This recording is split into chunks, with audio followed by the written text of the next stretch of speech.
On Christmas Day, President Donald Trump of the United States launched military action against Nigeria.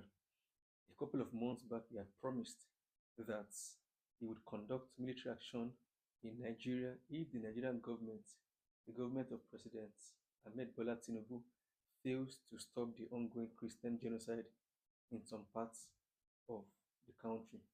And true to his word, on Christmas Day, um, he made true to his word by announcing on Truth Social that he had ordered military action against Nigeria. And specifically, he said in his tweet that the military action was in response to the ongoing Christian genocide in Nigeria and the fact that this had been going on for years, if not centuries.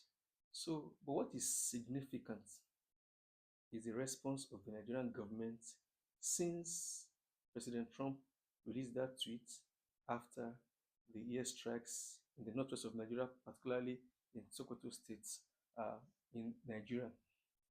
The Nigerian government, through the foreign minister, responded by saying that the airstrikes were carried out in conjunction with the US government, or that the US government conducted the military action in conjunction with the Nigerian government, the Nigerian military.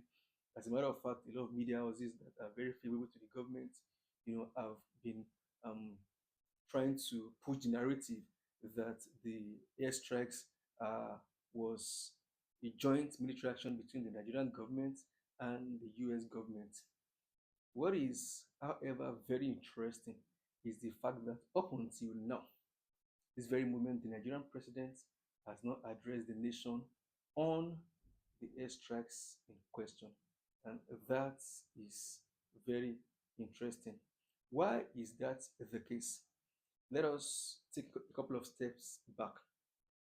Some weeks back, when all of this started with that tweet by President Trump, announcing that he would conduct military action in Nigeria if the government refuses to take steps to address the killing of Christians in some parts of the country. Part of the government's narrative was the fact that Nigeria is a sovereign state and that based on international law, no foreign government has the right under international law to invade another country or conduct military action in another country. Of course, the government is correct. Section 2.4 of the UN Charter, which governs the use of force under international law, actually and indeed prohibits the use of force by a state in the territory of another state, which of course will be deemed to be against the territorial integrity of that state and of course its sovereignty as a sovereign nation, even though there are exceptions to that rule. But basically, the exceptions fall within the right to self-defense under international law and of course the collective military action by the UN Security Council, or in some instances where a state, has invited another state or asked for help, openly through what is called intervention by invitation. And of course, the requesting state sends a request, and the assisting state has offered to help. And that will be made very clear. Uh, However, in this case, the Nigerian government has not told the Nigerian people that the government actually requested or invited the military government, invited the US government to come conduct airstrikes, in Nigeria. The language that the government has carefully chosen to use is that there's been years of, cooperation between Nigeria and the United States, and based on that cooperation, these airstrikes have taken place. But that is very, very curious. Why is that so? That is so because just a couple of days back, perhaps just roughly about a week, the Nigerian president announced to the Nigerian people that Nigeria had gone to conduct military operation in Benin Republic on the invitation of the government of Benin. So it meant that the government of Benin actually invited Nigeria, to come and assist Benin in quelling the coup. And of course, the Nigerian Air Force, was supported as having gone to Benin to launch airstrikes. That ought to have been the case in this instance. As a matter of fact, the Nigerian president ought to have addressed the Nigerian people and um, giving details as to what preceded this military action and the basis upon which the action was conducted. However, none of such has been done. While President Trump, in his tweets, gave, as a matter of fact, in his tweets, which is quite interesting, President Trump, you know, did refer to the airstrikes as having happened on his orders as the commander in chief of the U.S. Armed Forces, which is quite interesting because Nigeria is a sovereign state. Such an order ought to have happened, on the watch of the Nigerian president as the commander in chief of the Nigerian Armed Forces. So, which makes it appear as if the Nigerian government is basically trying to do what you may refer to as damage control. It will appear that clearly this is more of a unilateral action by the US president, of course, with the knowing of the Nigerian government, but not with the backing or the approval of the Nigerian government.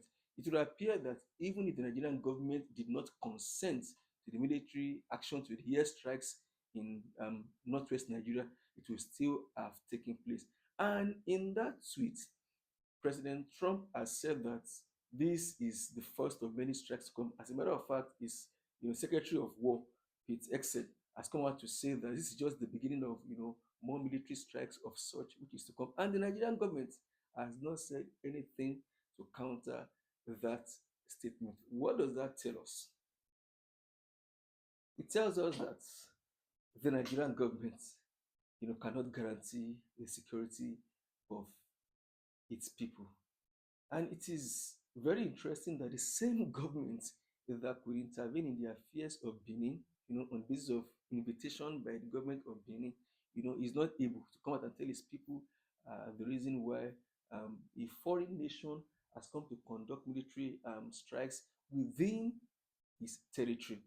Um, I think it is very disgraceful, and it's also quite embarrassing, and it's also a great disservice to the Nigerian people, which is not the responsibility of the Minister of Foreign Affairs to go from media house to media house trying to convince the people or try to explain to the people the basis of the military strikes or the air strikes in Sokoto State. It is the duty of the president as the commander in chief of Nigerian armed forces to address the Nigerian people and tell them the basis upon which the military action has taken place within the country, which the people are not clear about or they have not been explained to as to what happened. But like I did say, up until now, none of that has happened, and that is not surprising. It simply reveals the fact that, if anything,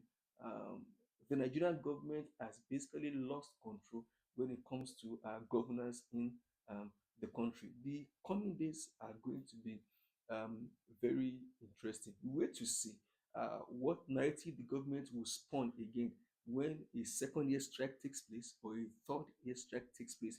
Will the government still say that it's acting in cooperation with the US government, or will it come out this time to tell the people of Nigeria the truth? Just thought to offer, my take on this. It's a very interesting development, and particularly because Nigeria today is now the focus of the international community across the entire world.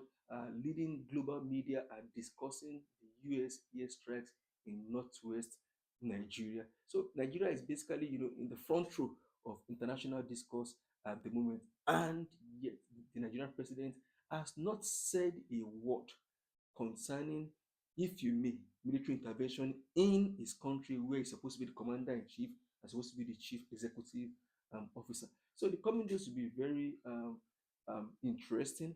Of course, as those events unfold, I will also try, bring my take to the table to share with you. Thank you for your time today. Please, if you like this kind of analysis, do like this video, share, and please subscribe to the channel. Thank you very much.